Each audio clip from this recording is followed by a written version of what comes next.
nous arrive tous de nous mettre en colère, et bien parfois pour des raisons qui sont légitimes. Mais lorsque cela se produit, il est important de comprendre qu'un compte à rebours est lancé pour traiter cette colère avant qu'elle ne devienne du poison, nous affecte de l'intérieur et détruise sur son passage relations et carrière par la même occasion. Cette colère qui s'exprime au mauvais moment et au mauvais endroit peut nous pousser à commettre des actes irréparables.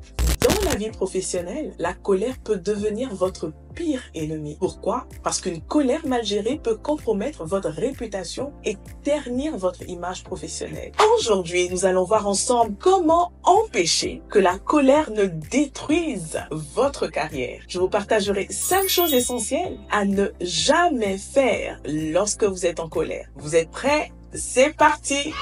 Bonjour à tous et bienvenue sur Light in the Night. Je suis ravie de vous retrouver aujourd'hui. Non mais je suis vraiment ravie et bienvenue à toutes ces personnes-là qui se sont abonnées récemment. Bienvenue dans ce voyage du sens au travail et du leadership en milieu professionnel. Aujourd'hui, nous parlons donc de la colère. Le dictionnaire français définit la colère comme étant un mécontentement accompagné d'agressivité. Mais avant de plonger au cœur de notre sujet, il est important de pouvoir distinguer 2 types de colère. Alors, le premier type de colère que nous ne traiterons pas aujourd'hui est celle qui s'installe de manière permanente. C'est un état qui résulte souvent d'une maladie de l'âme liée à des blessures intérieures profonde. Elle nécessite une approche différente, axée sur une réflexion psychologique et spirituelle. Alors, le second type de colère, qui est notre sujet principal, est celle qui survient de manière ponctuelle. Elle éclate face à des événements imprévus qui viennent heurter notre sensibilité ou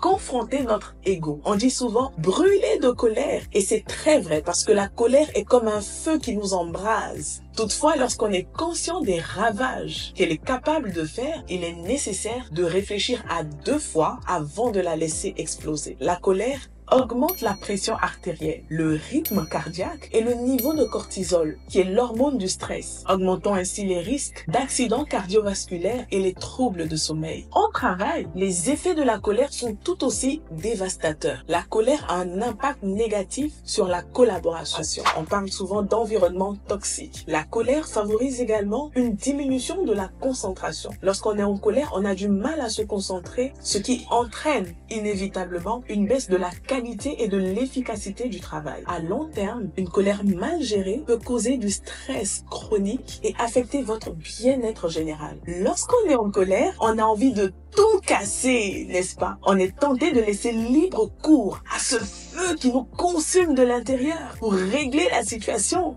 à notre manière. Mais voici mon conseil pour vous. Ne prenez jamais de décision importante sous le coup de la colère. Vous risquez de le regretter. Que ce soit démissionner, refuser d'effectuer une tâche ou tout simplement rejeter une idée, agir sur un coup de tête à cause de la colère peut avoir des conséquences durables sur votre carrière. Imaginons cette situation. Vous êtes frustré par une décision de votre responsable et sur un coup de tête, vous déposez votre démission. Cette décision irréfléchie pourrait entraîner des complications financières et entacher votre réputation professionnelle bien plus que vous ne l'auriez envisagé. C'est pourquoi prenez toujours le temps de réfléchir avant toute action. Parce qu'une démission est bien plus qu'une simple formalité et doit être mûrement réfléchie. Elle impacte directement votre carrière, vos revenus et votre équilibre personnel. Les conséquences d'une démission irréfléchie peuvent devenir un véritable obstacle sur votre parcours. Alors le deuxième conseil que je vous donne aujourd'hui, c'est de ne jamais répondre à la colère par la colère. Lorsqu'on est en colère, c'est souvent le reflet de notre ego qui a été blessé, qui cherche à réagir pour défendre notre fierté. Pourtant, répondre justement à la colère par la colère ne fera qu'entretenir un cercle vicieux de conflits et d'animosité. Crier ou insulter vos collègues est la pire des choses que vous pouvez faire au travail. Cher professionnel, lorsque tu es en colère, apprends à te taire. Ne parle ni à la personne qui t'a offensé, parce que tu risques de lui dire des choses déplacées que tu pourrais regretter par la suite. Ne parle pas non plus aux autres collègues de ce qui vient de se passer, soi-disant pour exprimer ta frustration. Pourquoi? Parce que non seulement il risquerait de déformer tes propos et de les rapporter, ce qui par la suite pourrait entraîner un problème plus grave. Et ce n'est pas ce que tu souhaites. Alors pourquoi est-ce que c'est important de se taire lorsqu'on est en colère? Parce que le début d'une dispute est comme de l'eau qui s'échappe tout doucement. Mais une fois déclenchée, elle devient difficile à contenir. Les querelles au travail ne feront qu'aggraver les malentendus et créer un climat de méfiance. Alors que faut-il faire? Tout d'abord, prenez de la distance vis-à-vis de l'événement qui vous a mis en colère et allez faire un tour pour réfléchir. Il est préférable de remettre à plus tard la discussion au risque de pouvoir dire ou faire des choses que vous pourriez regretter par la suite. Quand plus tard viendra le moment de percer l'abcès, exprimez vos émotions de manière constructive et toujours prioriser la recherche de solutions. Que votre colère devienne une opportunité pour résoudre les vrais problèmes. Alors le troisième conseil, lorsque vous êtes sujet à la colère, évitez la compagnie de personnes aux influences toxiques. Côtoyer des personnes de nature colérique pourrait avoir un impact négatif sur vos émotions et vos décisions. Pourquoi? Parce que la colère est contagieuse et s'entourer de personnes au tempérament impulsif peut vous pousser à des actions regrettables. Comme le disait le roi Salomon, ne fréquente pas l'homme coléreux et ne va pas avec l'homme violent. C'est un excellent conseil qui nous encourage à choisir avec soin les influences auxquelles nous pourrions être exposés. Ceci dans le but de protéger notre stabilité émotionnelle. Lorsque vous vous sentez frustré, faites attention à qui est-ce que vous exposez votre ressentiment. L'homme colérique de nature excitera votre colère et vous poussera à la querelle. Alors le quatrième conseil, et non des moindres, ne jamais perdre la notion du respect de l'autorité face à la colère. Lorsque la colère prend le dessus, très souvent elle pousse à des comportements irréfléchis et manquer de respect à son supérieur hiérarchique sous prétexte que nous sommes en colère est clairement un acte irréfléchi. Même si votre patron peut sembler accessible, sympathique, même si vous partagez des moments informels comme aller déjeuner ensemble par exemple, que cette proximité ne vous fasse jamais oublier son rôle d'autorité au sein de l'entreprise. Pourquoi? Parce que vous pouvez rire ensemble, mais votre avenir professionnel, votre rémunération, vos possibilités d'évolution et même votre réputation au sein de l'organisation dépendent en grande partie de lui. Une erreur commise dans un accès de colère vis-à-vis de votre patron peut entacher durablement votre relation et vous placer dans une situation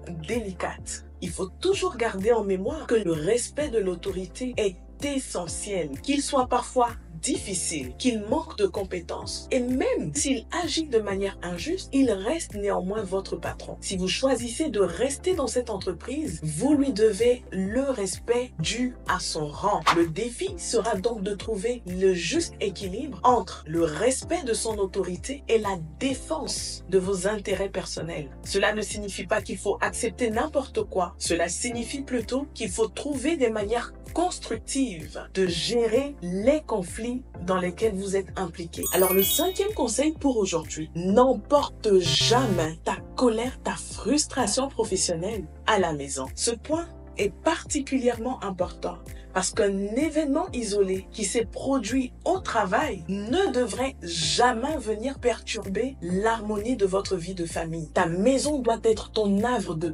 paix, de repos. Malheureusement, lorsqu'on laisse ces émotions négatives nous accompagner jusque chez nous, elles ont la faculté de s'immiscer dangereusement dans nos relations avec nos proches. Qu'il s'agisse de votre conjoint ou de vos enfants, inutile de déverser votre colère sur eux. On l'a tous entendu ou déjà vécu, ces situations où le papa en rentre à la maison est tout énervé à cause de ce qui s'est passé au travail et qui commence à crier sur tout le monde, sur les enfants, sur sa femme. Bref, l'atmosphère de la maison devient automatiquement invivable. Apprenez à faire la part des choses pour ne pas faire souffrir ceux que vous aimez. L'équilibre de votre foyer repose sur votre capacité à dissocier vos émotions professionnelles de votre vie personnelle. Et ça, il est important que vous le sachiez. Que faire dans ce cas? Prenez le temps de vous décharger émotionnellement avant de rentrer chez vous. Faites une activité qui vous apaise, comme marcher, écouter la musique ou même prier. Il est scientifiquement prouvé que la prière est un excellent anti-stress. Et pour avoir personnellement cette habitude, je peux vous le confirmer. Lorsque vous êtes énervé, en colère, déchargez-vous sur Dieu. Laissez-lui la possibilité de guérir votre cœur et de vous communiquer sa paix. Alors, depuis le début de cette vidéo, nous parlons des choses à ne pas faire lorsque nous sommes en colère. Mais savez-vous quelle est la meilleure réponse à une attaque, à un affront ou quelque chose de déplaisant? Eh bien, c'est l'amour. L'amour qui est patient, l'amour qui supporte, l'amour qui ne tient pas compte de la faute, des faiblesses de l'autre, mais qui pardonne. Cela pourrait être pris pour de la faiblesse, mais en réalité, vous serez en train d'exprimer votre force mentale, votre maturité émotionnelle et votre sagesse. Aucun conflit ne s'est jamais résolu à base de coups de poing. Ce n'est pas non plus le concours de celui qui criera le plus fort. Par contre, une parole dite avec mesure, dans la volonté de pouvoir trouver un compromis dans cette situation peut faire toute la différence. Aussi, en action préventive, je vous conseille d'apprendre davantage à vous connaître pour pouvoir identifier vos déclencheurs, ces situations ou comportements qui provoquent votre colère. Apprenez à anticiper ces moments pour mieux les gérer. L'homme prudent voit le mal venir de loin et s'en éloigne. Aussi, prenez le soin de vous reposer. La fatigue physique ou mentale vous rendra facilement irritable. Cultivez la joie en toutes circonstances. Un cœur joyeux est un bon remède. Il est impossible d'être joyeux et en colère au même instant. Lorsque nous sommes contents, nous aurons plus facilement tendance à banaliser les choses. La plupart des problèmes sont temporaires, à moins que vous n'en décidiez du contraire. Tout passe. Et cette situation qui vous a mis en colère va aussi passer, alors que rien ne vienne voler votre joie et votre paix.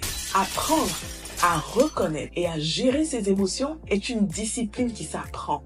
Et si vous êtes volontaire, vous verrez votre caractère se transformer au jour le jour. Si vous avez de réelles difficultés et que vous souhaitez être accompagné pour apprendre à mieux gérer vos émotions et développer les soft skills nécessaires à votre réussite, prenez vite rendez-vous. Nous vous offrons 30 minutes de coaching gratuit au cours desquels je prendrai le soin d'analyser votre situation professionnelle et de vous donner les meilleures recommandations pour vous aider à retrouver du sens au travail et développer votre leadership pour une carrière épanouissante. Au reste, abandonnez la colère, faites la paix et non la guerre, parce que it's time to war.